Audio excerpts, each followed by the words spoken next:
The story opens in a moment of quiet transformation, the kind that only comes after everything familiar has been stripped away. Tommy stands at the edge of a new beginning, no longer tied to the corporate machinery of M-Tech, no longer forced to play by rules that were never truly his. Walking away from M-Tech wasn't just a business decision, it was a declaration.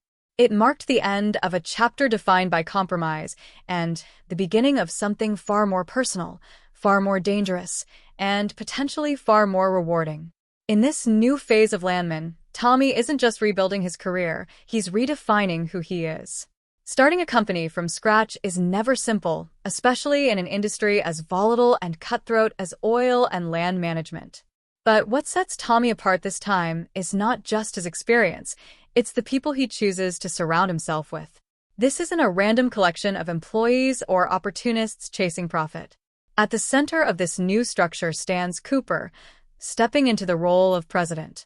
Cooper's journey into leadership is anything but smooth.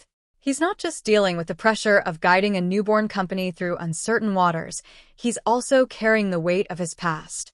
There's a shadow hanging over him, a past death that refuses to stay buried. Whether it was an accident, a mistake, or something far more complex, it's clear that this event is not finished with him. Rebecca, taking on the dual role of CEO and chief legal counsel, represents the intellectual backbone of the company. She is sharp, calculated, and unafraid to make difficult decisions. In many ways, Rebecca becomes the stabilizing force that balances Tommy's instinct-driven leadership style. While Tommy leads with vision and gut feeling, Rebecca ensures that every move is legally sound and strategically aligned. Then there's Nate, quietly stepping into the role of financial head. Nate might not be the most visible figure in the room, but his importance cannot be overstated. In a business where every decision can cost millions, having someone who understands the flow of money, the risks, and the opportunities is critical. Nate's cautious approach may sometimes clash with Tommy's bold strategies, but that friction is exactly what keeps the company grounded. Without Nate, the company could easily drift into reckless territory. As this new team begins to find its rhythm, the words of Christian Wallace echo throughout the narrative. The idea that a small, close-knit group must prove itself in a world dominated by powerful corporations becomes a central theme of the season. It's not enough for them to exist, they have to succeed. Every deal, every negotiation, every risk carries the weight of validation.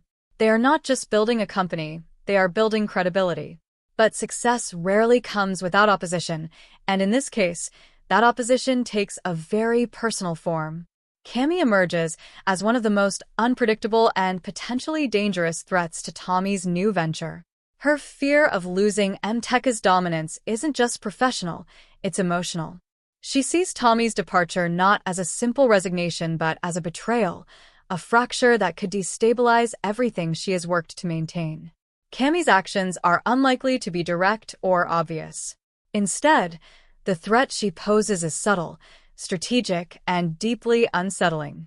Whether it's manipulating deals behind the scenes, leaking critical information, or turning allies into enemies, her influence has the potential to erode Tommy's company from within. This creates a constant sense of paranoia within the team. As anticipation builds around the production timeline, the expectation that filming will begin in May and the show will return in the fall adds an extra layer of excitement. As anticipation builds around the production timeline, the expectation that filming will begin in May and the show will return in the fall adds an extra layer of excitement. What do you guys think about this subject? I welcome your thoughts in the comments. For more such videos, you can subscribe to our channel, turn on notifications, and like our video. See you again, goodbye.